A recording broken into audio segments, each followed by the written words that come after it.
Selamat pagi. Pagi.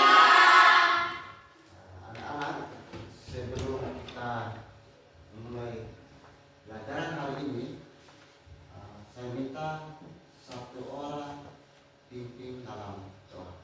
Silakan. Begitu.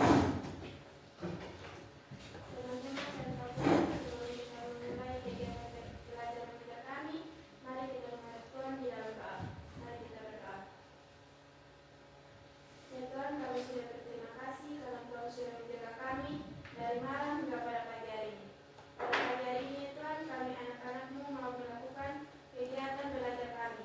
Kiranya Tuhan selalu menjaga kami hingga pada akhirnya.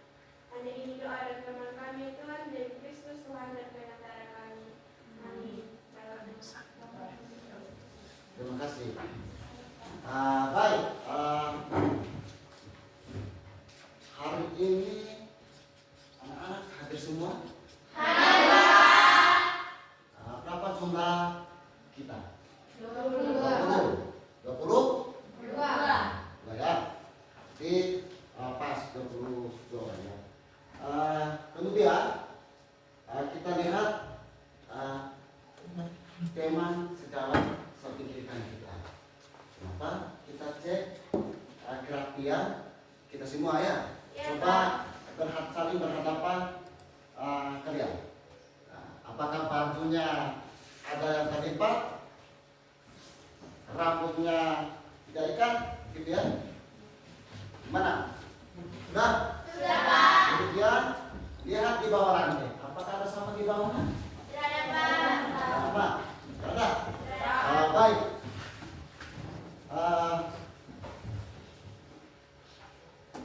Pelajaran ini tentang deskripsi ya. Apa sih deskripsi?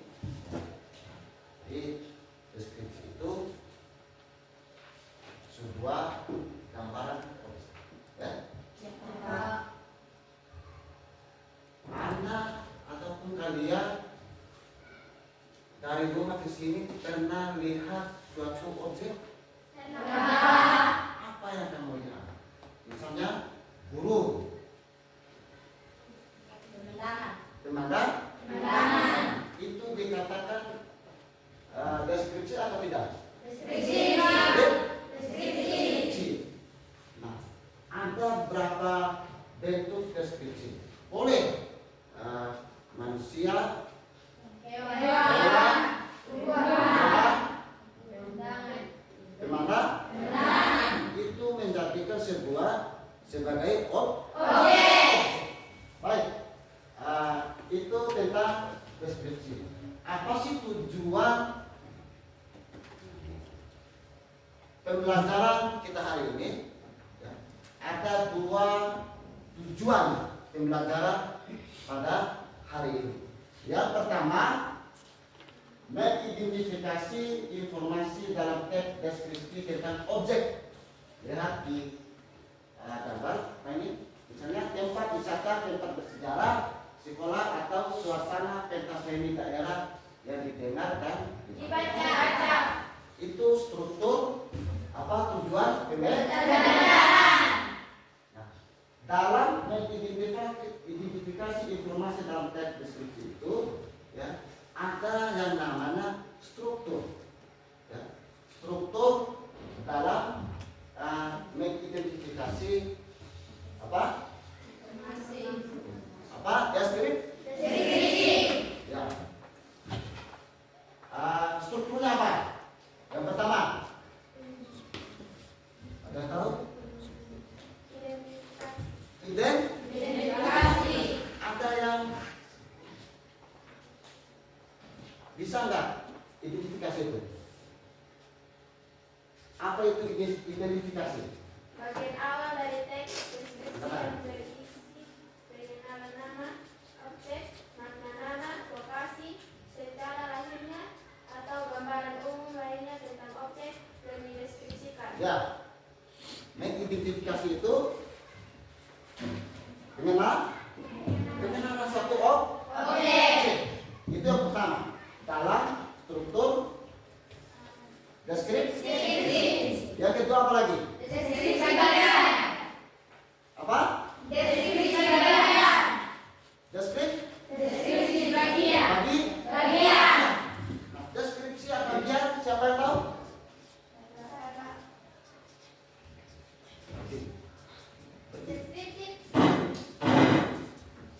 Deskripsi bagian adalah gambaran rinci dari sudut pandang penulis tentang suatu objek. Tentang suatu Objek. Ada yang lain? Ada yang lain?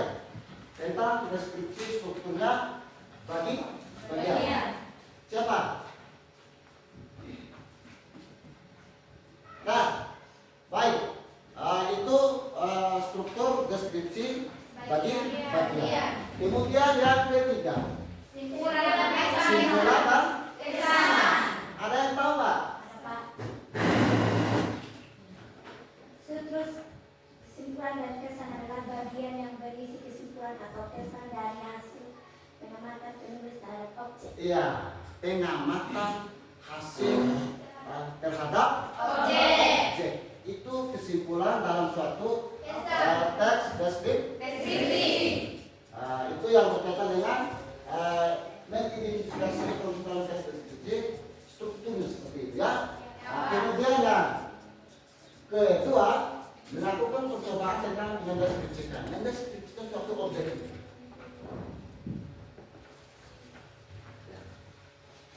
Mendeskripsikan suatu objek.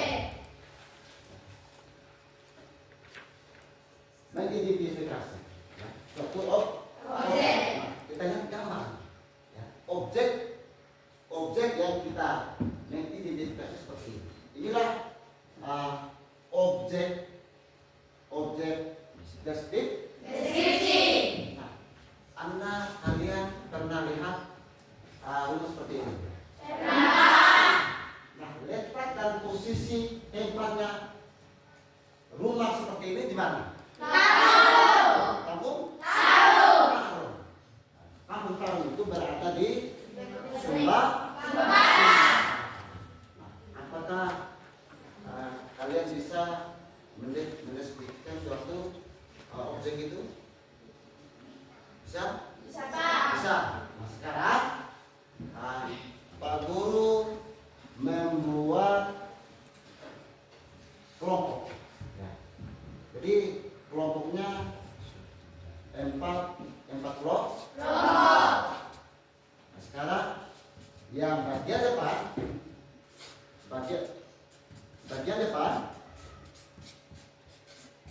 menghadap ke belakang. Menghadap ke belakang ya. Video nanti, video tentang Deskripsi. ya sudah. Sudah. Baik. Sebelum kita menyatakan sebuah kelompok tentang objek deskripsi ini, kita explain dulu. Ya. Kalau Pak Guru satu kali tepuk tangan ya, kemudian semangat, semangat. Semua? Ya. Satu kali tepuk tangan. Dua kali tepuk tangan. Tiga kali tepuk tangan. Ya. Itu yang pertama. Yang kedua, ya, tentang apa? Tentang Deskripsi. nah, ekspresi kedua, ya. Kalau Pak Guru sebut tangan dengan angka, ya, berarti tepuk tangan. Tapi kalau Pak Guru tepuk tangan, tepuk angka dengan angka, jangan ditepuk, ya. Bisa. Tepuk angka. Ulangi. Tepuk tangan 1.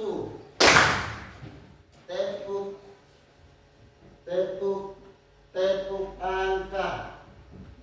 Ya, berarti kalian sekarang sudah fokus pada pembelajaran. Baik. Nah, sekarang Pak Guru bagi LKPD sambil melihat video yang ada di depan. Sekarang kelompok 1, kelompok 2, kelompok 3. Sudah. Kelompok ya. Perhatikan di depan.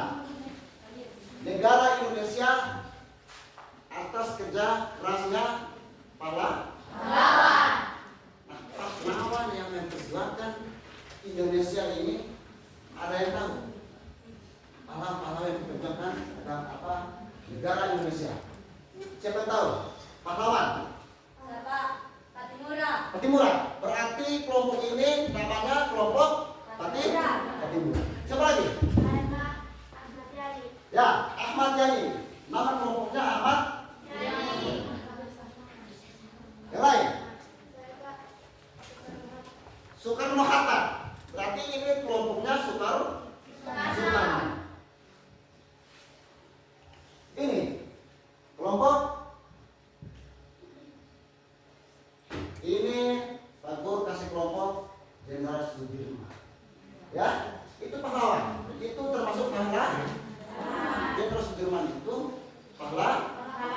Nah, sekarang anak-anak perhatikan video yang ada di depan ini. Ya. Kemudian mendeskripsikan ya. Ya. Ya. Ya.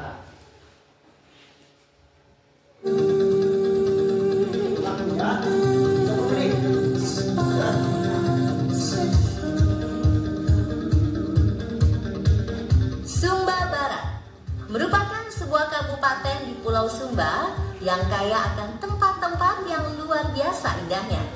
Salah satu kekayaannya adalah perkampungan adat yang berada di tengah kota Waikabubak bernama Kampung Tarung. Dari Sumba Timur untuk sampai ke Sumba Barat, kita harus menempuh perjalanan darat selama kurang lebih 3 jam. Tak perlu merasa bosan, karena sepanjang perjalanan Anda akan melihat pemandangan alam yang sangat indah. Dahulu, sering terjadi perang di kampung adat Tarung yang terletak di atas bukit ini.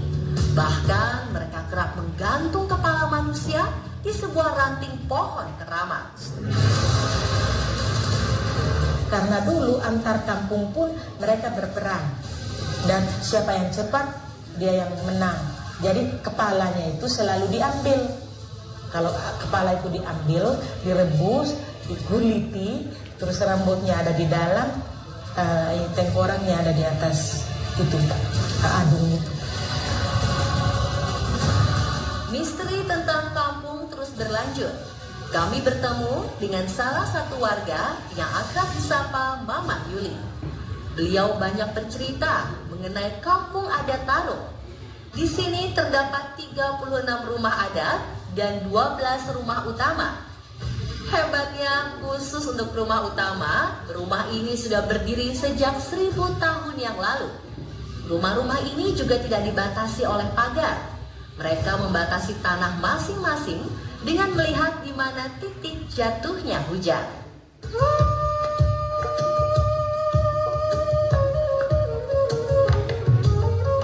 Rumah di kampung adat Tarung terbuat dari kayu, bambu, serta alang-alang. Dan uniknya, dibangun tanpa menggunakan paku. Ukurannya pun semua sama, tidak berbeda satu sama lain, karena memiliki arsitek rumah adat tersendiri. Bagian rumah ada 3. Lantai 1 dikhususkan untuk hewan peliharaan seperti babi. Lantai 2 menjadi tempat tinggal dan segala aktivitas manusia. Ada ruang berkumpul keluarga, ruang istirahat, dan lain-lain. Sedangkan lantai 3 adalah tempat lumbung makanan. Mereka akan menyimpan berbagai bahan makanan seperti padi, jagung, dan ubi. Dan juga di dalam situ kami percaya jiwa nenek moyang kami tinggal di situ, dan mereka yang melihat perbuatan kami sehari-hari. Karena kami sembahyang melalui mereka. Mereka lah yang menyampaikan doa kami kepada Sang Pencipta. Jadi kami berbuat baik atau berbuat tidak baik, mereka lah ibaratnya pos kami yang menyampaikan pesan kami kepada Pencipta.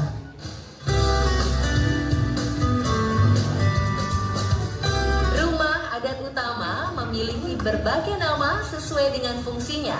Seperti tempat kami mengambil gambar ini. Rumah adat ini dinamakan Umadara. Apa itu Umadara? Semua rumah adat di sini ada namanya. Di sini namanya Umadara karena tugasnya dia menyiapkan kuda di upacara putu. Dialah kuda itu ibarat dia harus menunggang kuda menyampaikan pesan kepada dari ketua adat kepada rumah besar kami, rumah paling ketua rumah kami. Di dalam Umadara ini terdapat 4 tiang penyangga yang disebut dengan bapak, ibu, dan 2 anak. Mereka mempercayai keluarga ibarat rumah akan lebih kuat jika ditopang dengan 2 orang anak. Khusus untuk tiang bapak, material kayunya tak boleh sembarangan, harus menggunakan kayu khusus. Rumah juga diibaratkan sebagai manusia. Dianggap sebagai manusia. Jadi makanya di dalam itu ada leki yang kulkas asapnya orang Sumba. Jadi itu ibarat jantung rumah. Jadi ada banyak yang digantung di dalam. Itu seperti organ tubuh. Kemudian ada leki sebagai tempat membuat dan menyimpan daging asap. Ajaibnya, daging yang disimpan di dalam leki akan bebas dari semut dan lebih tahan lama. Asap dari leki ini pula lah yang membuat rumah adat. Meskipun atapnya terbuat dari alang-alang, tidak akan bocor saat hujan turun. Ini karena asap dari leki membuat alang-alang semakin rapat. Di dekat dapur terdapat tempat air dan beras yang tidak boleh kosong. Mengapa tidak boleh kosong? Kalau kami orang Sumba bilang katutu atau tempat beras. Tempat beras itu tidak boleh kosong. Harus kalau masak itu biarpun berasnya tinggal sedikit, pasti harus tetap sedikit juga harus ada di dalam tempat tempat beras itu, karena jiwa nenek kami percaya bahwa di saat kami tidur, jiwa nenek moyang kami juga turun dan masak. Jadi makanya tempat beras dan tempat air tidak boleh kosong.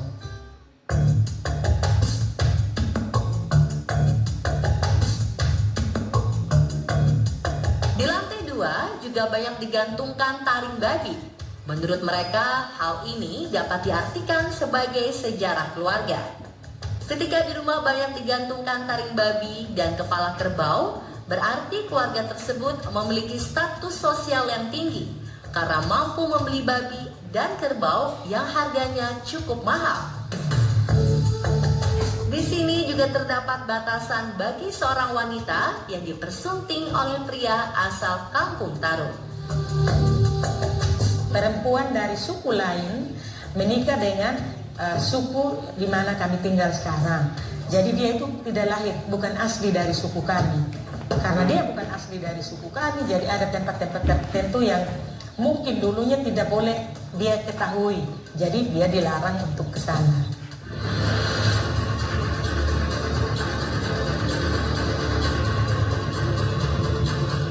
Bagaimana dengan lantai 3? Untuk dapat mengambil gambar di lantai 3 ternyata tak sembarangan. Kami diminta untuk memotong 3 ayam, membeli sirih pinang, serta meletakkan uang sukarela sebagai syarat ritual. Ritual ini harus dilakukan Karena menurut kepercayaan warga setempat, tidak setiap saat manusia diperbolehkan naik ke lantai 3.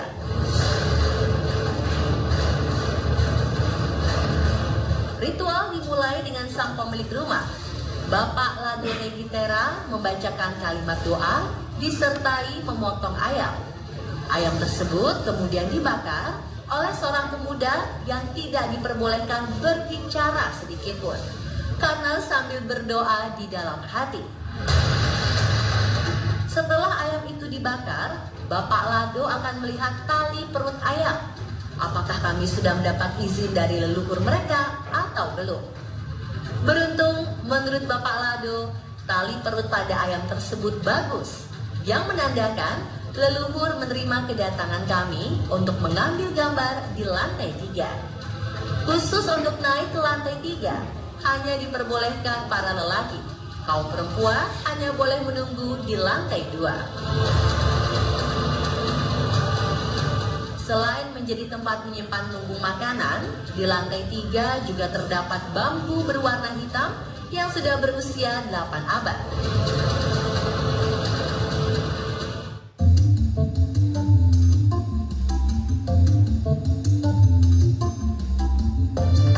Rumah-rumah adat di Kampung Tarung berbentuk mengelilingi 37 buah batu kubur.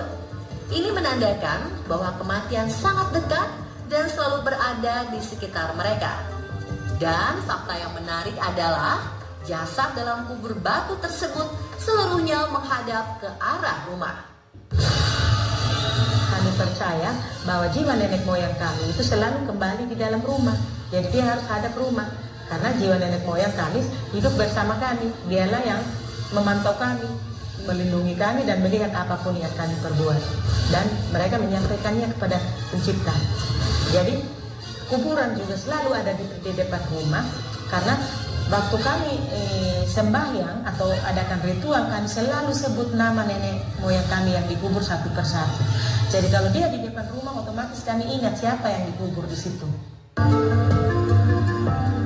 Di tengah area kubur batu terdapat sebuah batu yang tidak boleh terinjak. Area ini juga hanya boleh dimasuki ketika ada upacara adat, seperti upacara Podu pada bulan November. Lalu, apa yang terjadi jika batu di tengah tersebut tidak sengaja terinjak? Akankah bencana besar atau kematian akan menghampiri? Itu langsung didenda. Orang di sini langsung marah semua. Dan itu saya pernah tahu ada 2 turis. Padahal mereka bawa guide, karena guide-nya bukan orang asli sini dan juga tidak mau tanya-tanya, langsung masuk dan injak. Bapak di sini marah, bapak di sana marah, guide-nya yang kena marah. Terus ini bapak bilang harus bayar denda, dia harus bayar 500.000. Itu nanti untuk beli ayam dan babi buat bapak yang bapak di sana untuk minta maaf. Terus nanti waktu ayam dan babi itu dipotong, guide-nya atau siapa yang bawa tamu itu harus ikut upacara itu. Warga di sini juga masih menganut kepercayaan Merabu dan menjalankan berbagai upacara ritual adat. Kalau pas ada upacara adat, biasanya hanya laki-laki, kami hanya tukang masak.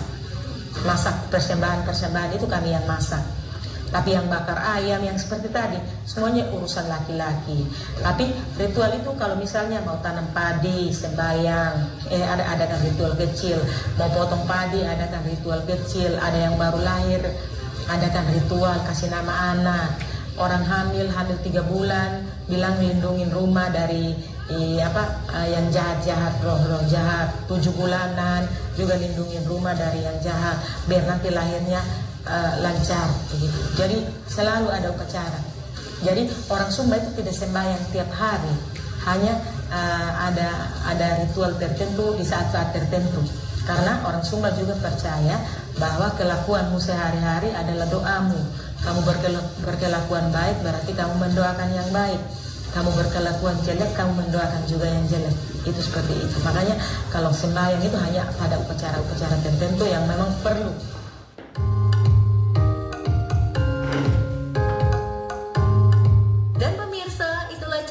Dari liputan tim On The Spot ke Kampung Adat Tarung, Waikabubak, Sumba Barat.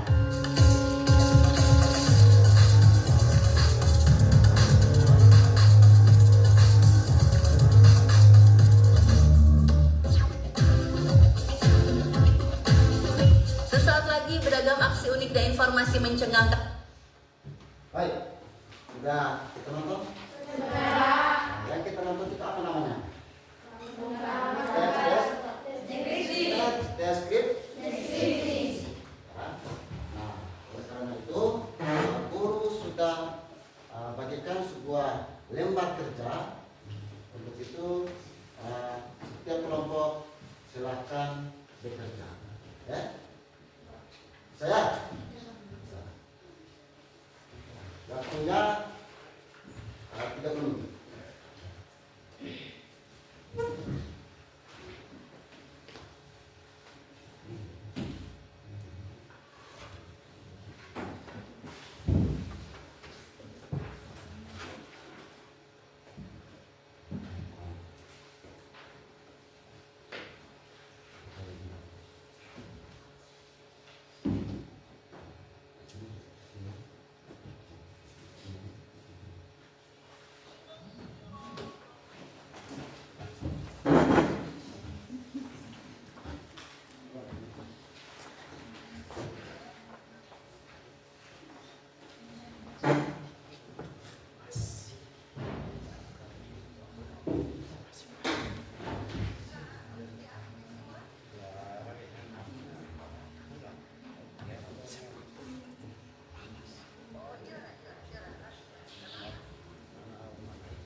Bisa.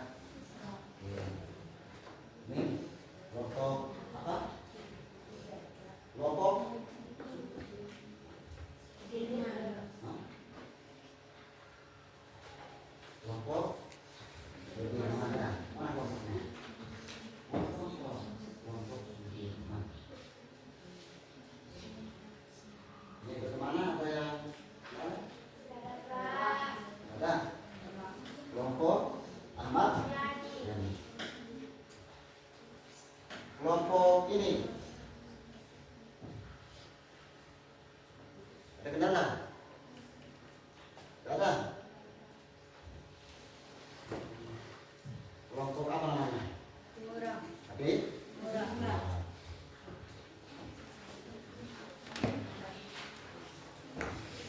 Dulu ya. Ya.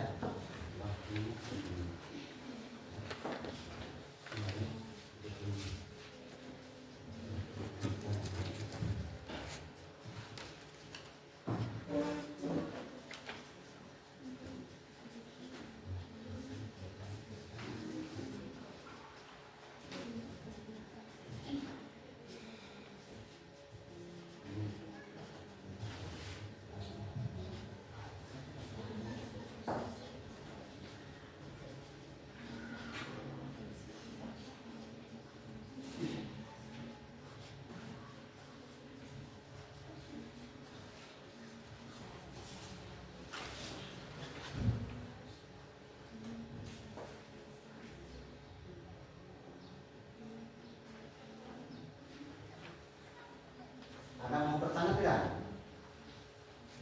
tentang itu tadi sambil kita kerja? Bisa semua loh? Bisa Kak. Kita silakanlah.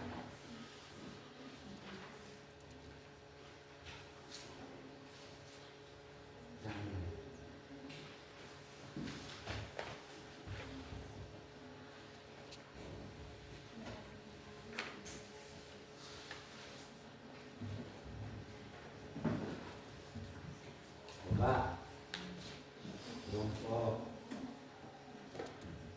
mana yang kelompok? Itu yang kelompok. Tadi apa? Timura. Ya.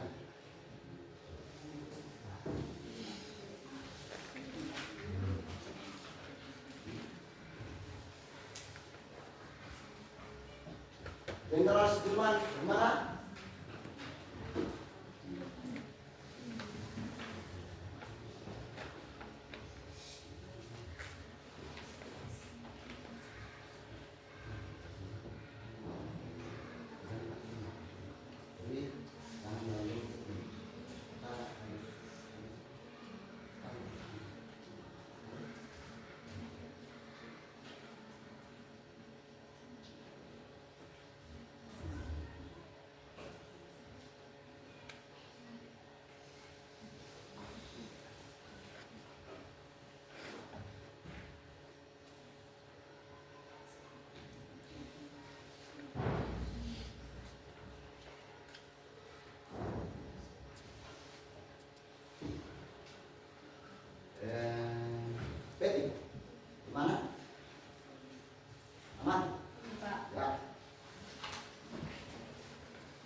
Anak-anak sudah selesai semua?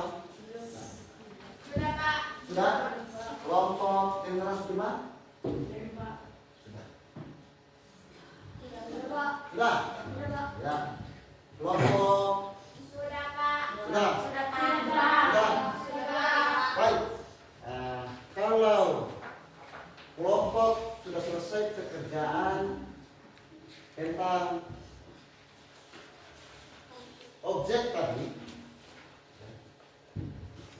kita mulai sekarang menginterpretasikan hasil kerja Kelompok. kelompok. Saya minta setiap kelompok itu maju 2 orang saja yang mewakili ya. Pak. Ya, 2 orang saja yang mewakili setiap kelompok. Kelompok. Nah, sekarang Pak Guru tanya, kelompok mana ya? Pertama, masuk. Silakan. Kelompok apa namanya? Ahmad Yani. Silakan kelompok Ahmad Yani. 2 orang. Ya.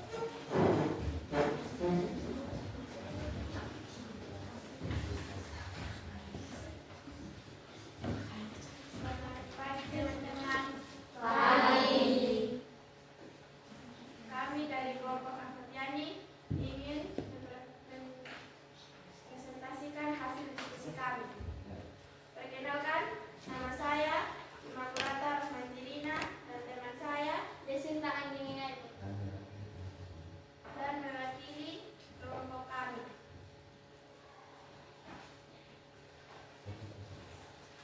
Objek yang dideskripsikan Kampung Tarung. Kampung Adat Tarung yang tak jauh dari Lekagubak, Sumba Barat, Nusa Tenggara Timur memang punya daya tarik tersendiri. Kampung Adat Tarung merupakan salah satu kampung tertua di Sumba Barat. Masyarakat yang tinggal di lahan sepanjang 1 km ini juga masih menjaga adat istiadat para leluhur. Di Kampung Tarung memiliki rumah menara tersendiri, ialah rumah adat khas Sumba Barat yang memiliki fungsi bagi masyarakat Kampung Tarung. Rumah menara memiliki 3 tingkat. Tingkat pertama untuk hewan ternak seperti babi, anjing, kerbau, dan kuda. Lalu di tingkat kedua untuk tempat tinggal, dan tingkat ketiga baru untuk lumbung padi. Di Kampung Tarung ada tempat terlarang yang tidak boleh dilewati atau sekedar duduk untuk mengabadikan momen. Sekian hasil dari presentasi kami. Jika ada soal dari teman-teman, kami persilakan. Sudah? Pas. Ya, Pak. Sekian dari hasil. Terima kasih. Ya, kita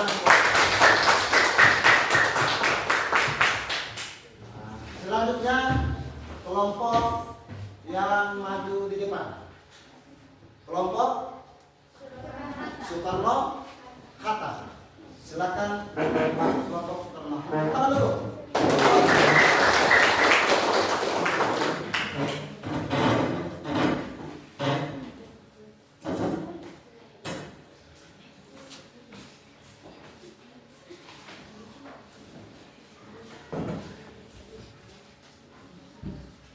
siang teman-teman dan Pak Guru. Selamat pagi teman-teman dan Pak Guru. Pagi. Terima kasih atas waktu yang diberikan kepada kami untuk menyampaikan hasil diskusi kami. Pertama-tama kami mau perkenalkan nama saya Yusmina Guru dan saya Desita Maria. Ya. Objek yang dideskripsikan. Kampung Tarung memiliki pemandangan yang sangat indah. Di Kampung Tarung sendiri sedikitnya terdapat 100 rumah menara yang dihuni oleh 400 warga. Setiap rumah diisi oleh 3 generasi. Struktur rumah menara sendiri terbuat dari kayu dengan atap dari jerami. Kayu yang dipilih pun kayu berkualitas terbaik yang dipercaya anti rayap. Selain rumah menara, Kampung Tarung juga terdapat pekuburan yang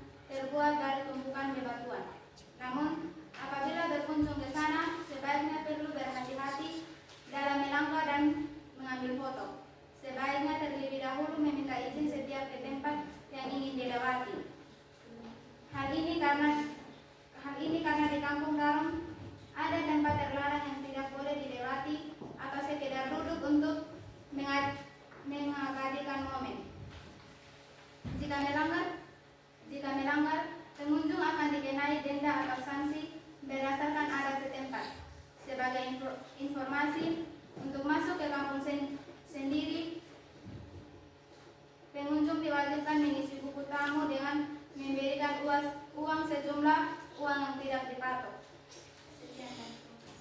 Sekian dan terima kasih. Silakan.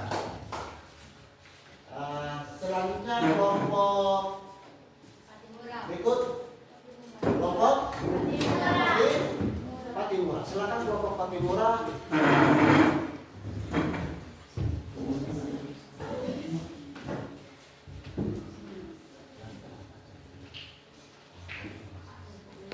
Ya, silakan kelompok Patimura. Selamat pagi Pak Guru dan teman-teman. Pagi. Kami dari kelompok Patimura ingin menyampaikan hasil kerja kami. Pertama-tama kami ingin perkenalkan nama saya Juliana Deli. Kampung Taru yang berlokasi tak jauh dari Bekabupa, Sumba Barat, Nusa Tenggara Timur, NTT, Bengkulu, NTT, Tutupulu. Memang punya daya tarik tersendiri. Kampung Taru ada tempat terlarang yang tidak boleh dilewati atau dikira dulu untuk menyambangi mobil. Jika melanggar, pengunjung akan dikenai sanksi berdasarkan adat masyarakat setempat. Kedua, rumah menara sendiri terbuat dari kayu dengan atap dari termai. Jerami, kayu yang dipilih untuk kayu kualitas terbaik yang dipercayai anti raya. Selain rumah menara, di kampung Taru juga terdapat sumpuran yang terbuat dari berbatuan. Setiap lubang padi di setiap rumah dan ditraktor mampu menampung beras hingga kurang lebih 1 ton. Semua itu tergantung dari hasil panen yang keluar. Sekian dan terima kasih.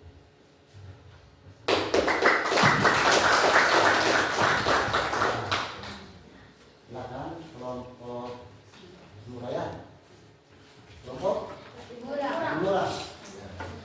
Sekarang terakhir kelompok Sudirman. Jenderal Sudirman. Silakan.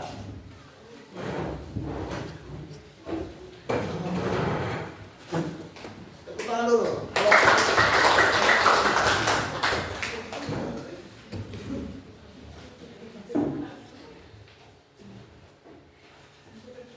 Selamat siang teman-teman. Selamat pagi teman-teman. Kami dari kelompok Sudirman ingin menyampaikan hasil diskusi kami. Pertama-tama perkenalkan nama saya Saudara Wakil Mubeba dan teman saya Angelia Latari. Silakan. Objek yang identifikasi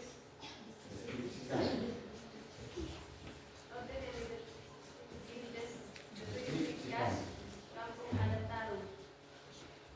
Rumah menara sendiri ialah rumah adat khas Sumba Barat. Dia memiliki filosofis dan fungsi bagi masyarakat Kampung Taru. Selain rumah menara, di Kampung Taru juga terdapat pekuburan yang terbuat dari tumpukan bebatuan. Setiap lumbung padi di setiap rumah mampu menampung beras hingga kurang lebih 1 ton. Hal ini karena di Kampung Taru ada tempat terlarang yang tidak boleh dilewati atau sekadar duduk untuk menyediakan momen. Sekian dan terima kasih. Silakan kelompok Jenderal Sudirman untuk kembali.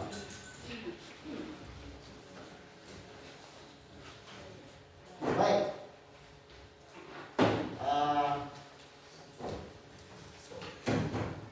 Untuk setiap kelompok, saya Pak Guru bertanya semua. Kelompok Jenderal Sudirman, kelompok Ahmad Yani, Patimura, Soekarno. Bukan Pak Guru sendiri yang menilai hasil kerja kelompok kalian. Yang menilainya adalah setiap kelompok yang selalu aktif dan benar hasil mempresentasikan kira-kira kelompok yang mana. Kelompok Pak Guru akan menilai nilai bintang, bukan 40. Ya. Silakan pilih. Kira-kira kelompok yang mana? Kelompok Soekarno. Mana? Dari 3 kelompok ini. Kelompok mana? Silakan. Nama kelompoknya mana? Ini kelompok Patimura, Ahmad Yani, Jenderal Sudirman. Ahmad Yani, mana kelompok Ahmad Yani? Tepuk tangan. Itu menilai setiap kelompok. Kemudian yang kedua, Pak Guru bertanya kelompok Ahmad Yani. Dari ketiga kelompok itu mana yang lebih silakan diskusi. Soekarno-Hatta. Tepuk tangan untuk Soekarno-Hatta. Ya. Soekarno-Hatta dengan Ahmad Yani. Di antara kedua kelompok itu mana yang lebih kedua? Kira-kira kelompok Patimura. Oh, iya, kelompok Patimura. Terakhir kelompok Jenderal Sudirman. Artinya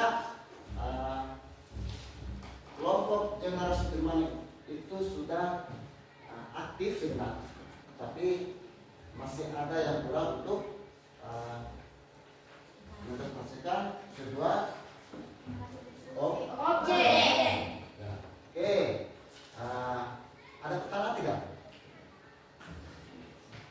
Ada pertanyaan? Pas. Baik. Ya, jadi saya jelaskan tentang deskripsi ya. Ada yang maksudnya deskripsi? Ada yang ingat teks deskripsi? Nah, kata tangan deskripsi.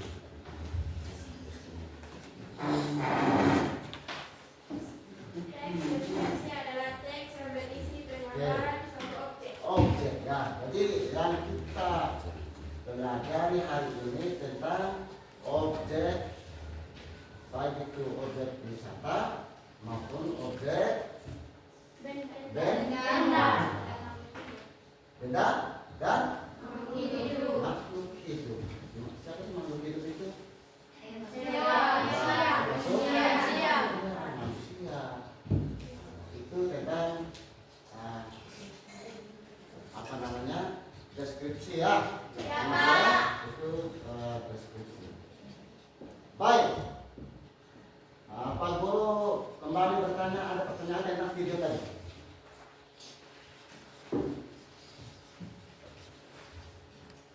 Ada pertanyaan tentang video. Mana? Apa saja menarik video tersebut? Apa saja yang menarik dari video tersebut? Ada yang bisa bertanya? Yang menarik, Berdiri. Ya. yang menarik video tersebut adalah kampung adat berada di atas bukit di tengah-tengah kota. Di tengah-tengah Kota.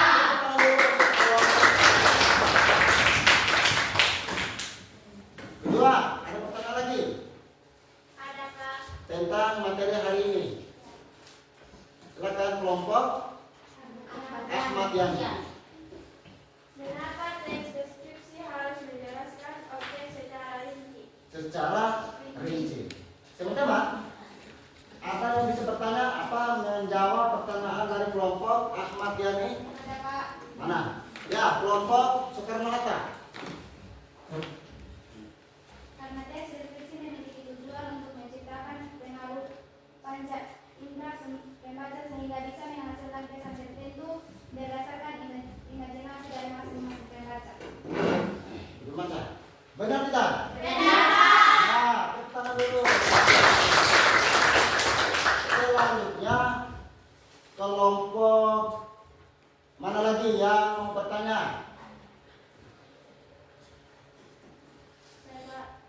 Silakan kelompok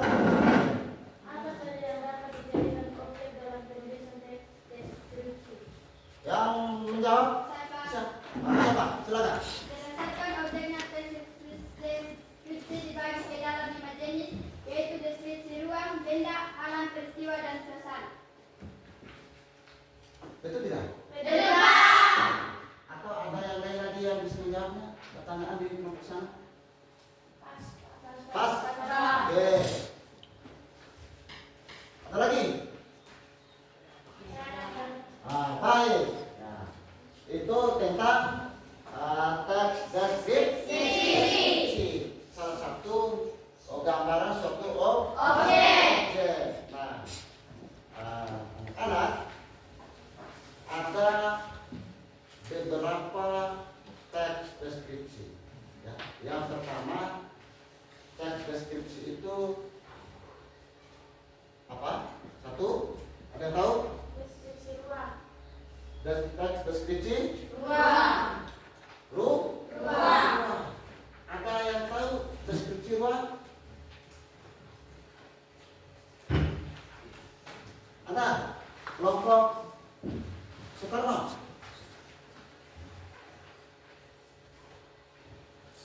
Ada tiga. Kelompok berikut. Ruang, mana kalau yang sebut deskripsi ruang itu?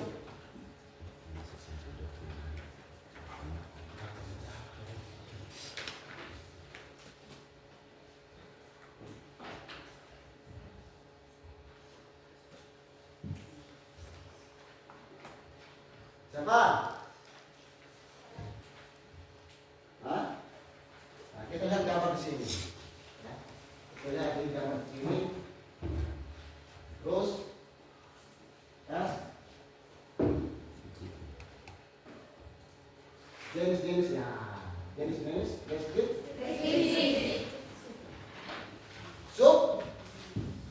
Subjek. Objek dan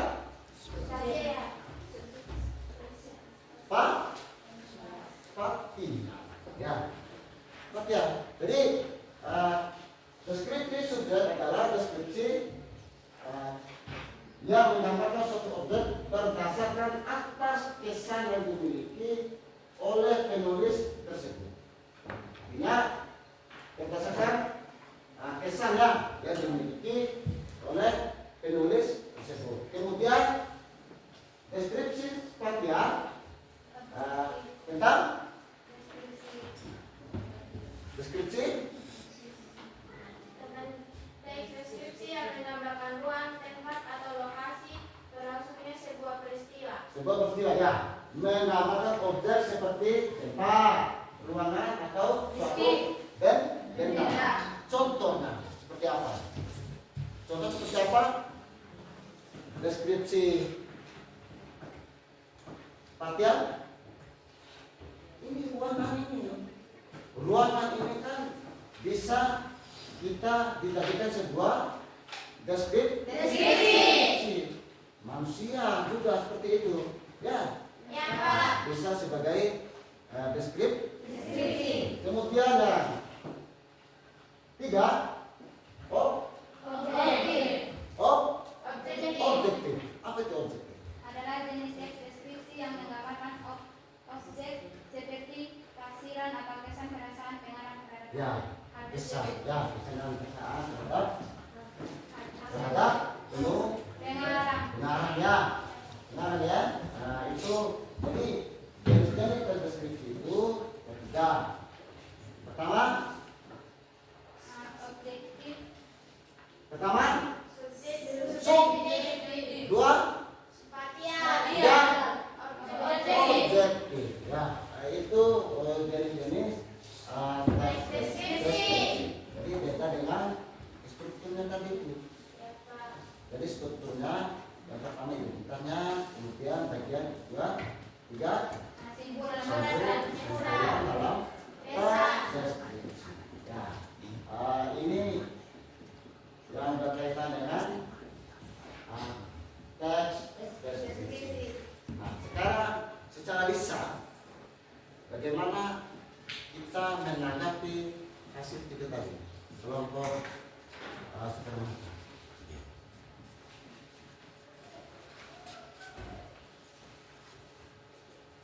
Soekarno Hatta, gimana?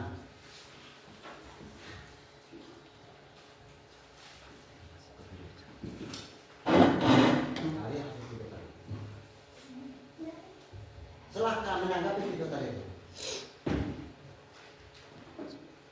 Silakan kelompok Soekarno Hatta.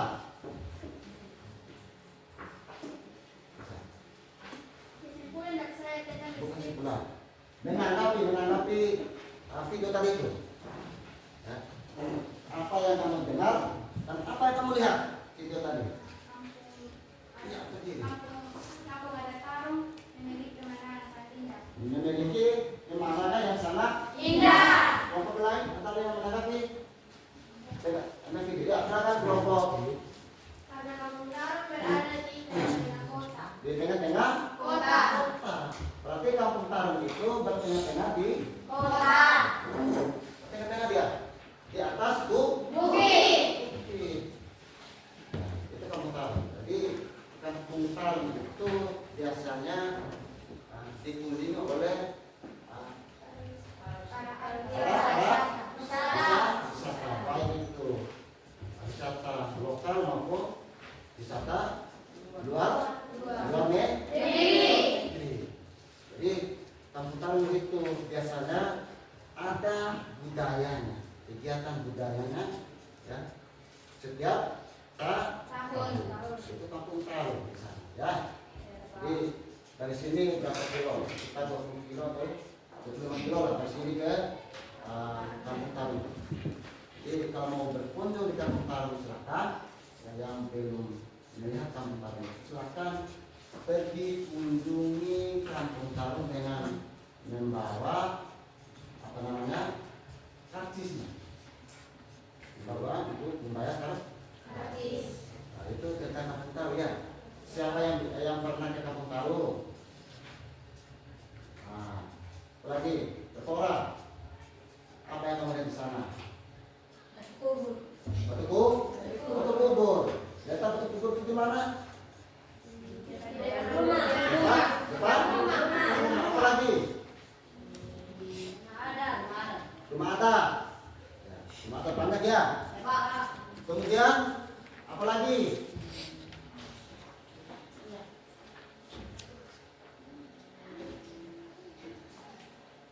Ya, lagi tidak ada lagi. Baik. Sekarang anak-anak ambil posisi seperti semula. Jadi yang di depan menghadap depannya.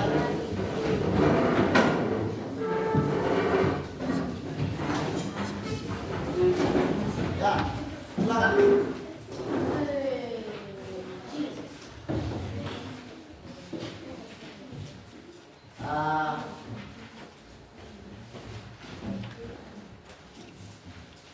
Kita sedikit. Ya, Pak. Kita sedikit kelinci dengan Kancil. silakan berdiri. Boleh berdiri di luar di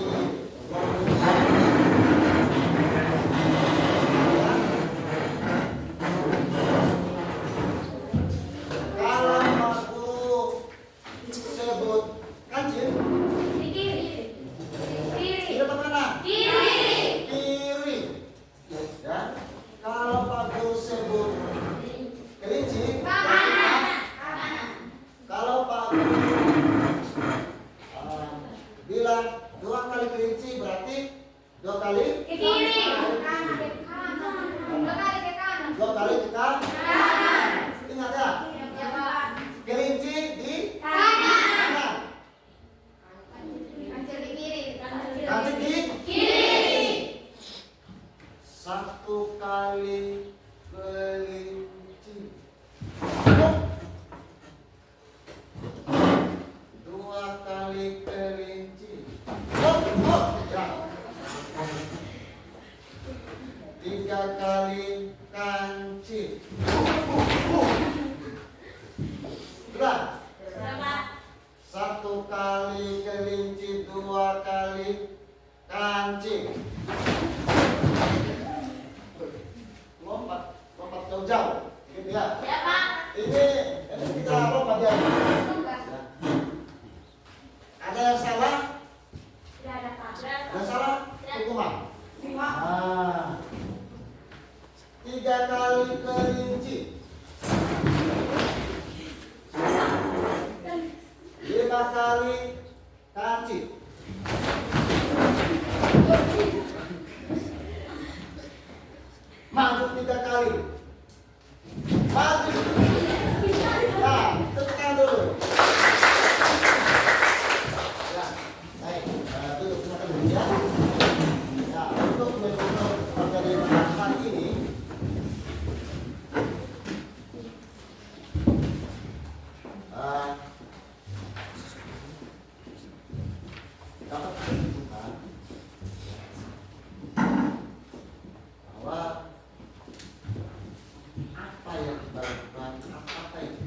belajar. Tetapi kita dapat dari materi tadi dari atas dapat kesimpulan ya. Ya Pak. Kesimpulannya siapa yang bisa menyimpulkan? Saya Pak. Menyimpulkan materi dari tadi? Saya Pak. Silakan. Materi dari awal sampai akhir ini dapat saya simpulkan bahwa teks deskripsi pengembangan satu objek sehingga pembaca seolah-olah melihat, mendengar, merasakan atau mengalami sendiri. Sekian, terima kasih. Sekian, terima kasih. Tepuk tangan.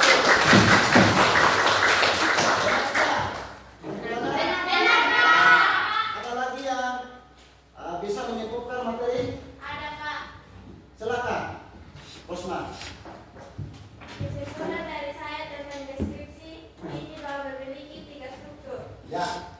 yakni sehingga mempermudah pembaca untuk mengetahui suatu objek. Sekian dari hasil kesimpulan saya. Terima kasih. Kesimpulan materi kita pada hari ini. Jadi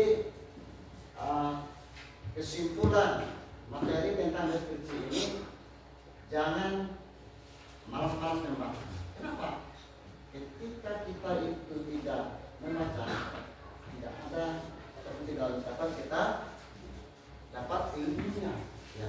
Artinya membaca suatu subjek ataupun deskripsi itu menambah wawasan kita untuk mengetahui objek ataupun apa saja yang di dalamnya. Artinya menambah wawasan. Ingat ya?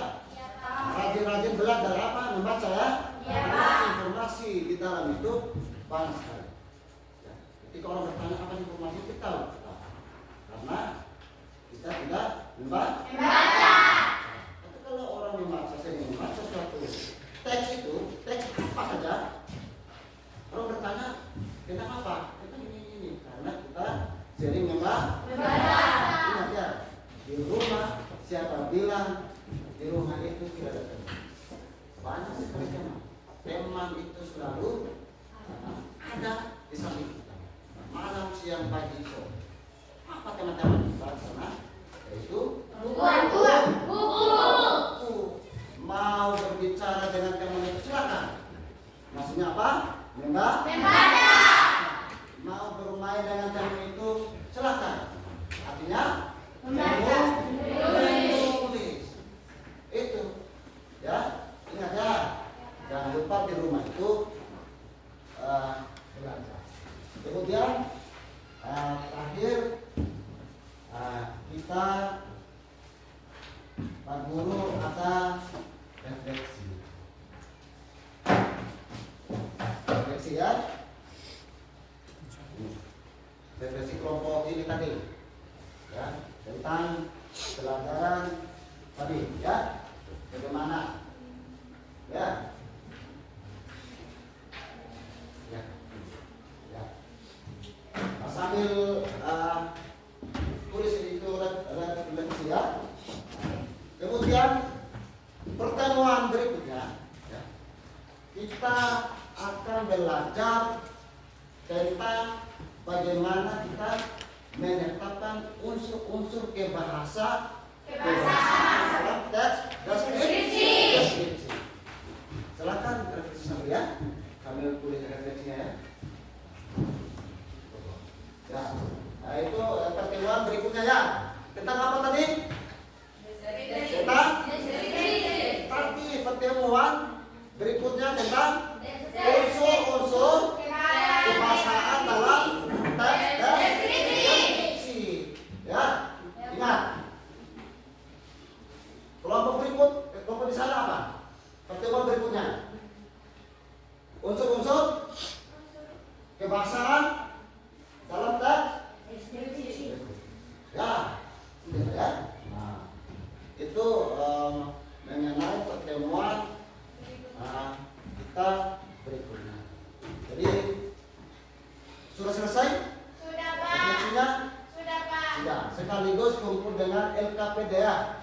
Jadi satu orang setiap kelompoknya mewakili untuk bawa LKPDA dengan refleksinya. Silakan.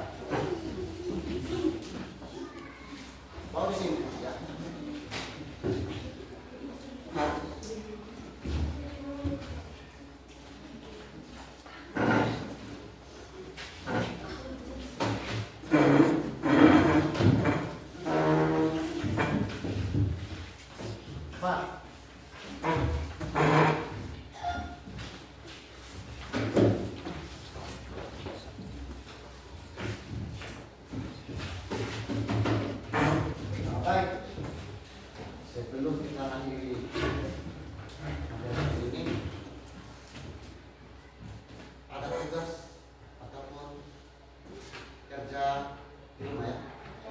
Tugas kita adalah di rumah. Tugas kita ya.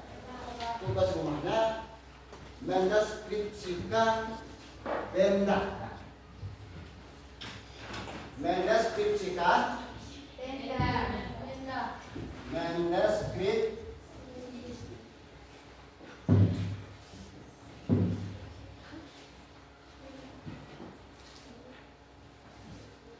ya, mendeskripsikan suatu benda di rumah. Mau benda apa saja di rumah, benda kesayanganmu, ya? Paham itu? Nah, ini mendeskripsikan benda di rumah. Benda apa saja, mau boneka, buku, gambar, ataupun apa? Kendaraan, terserah. Itu objeknya, objek kesayangan, objek kesayangan kalian itu ya. Pemandangan boleh, pemandangan. Ya. Kita balik pemandangan yang bagus. Ya. Biasanya kita kalau pemandangan itu bagus, kita selalu duduk di situ. Apa kata kita? Senang, suka. Itu artinya mendeskripsikan suatu pemandangan. Baik. Nah, jangan lupa tugas rumah kita dan tadi unsur-unsur tebak. Kemudian mengerjakan tugas mendeskripsikan suatu benda. Baik, satu untuk mengakhiri mata pelajaran hari ini kita berdoa sebelum selesai. Ya, saya minta satu orang pimpin doa.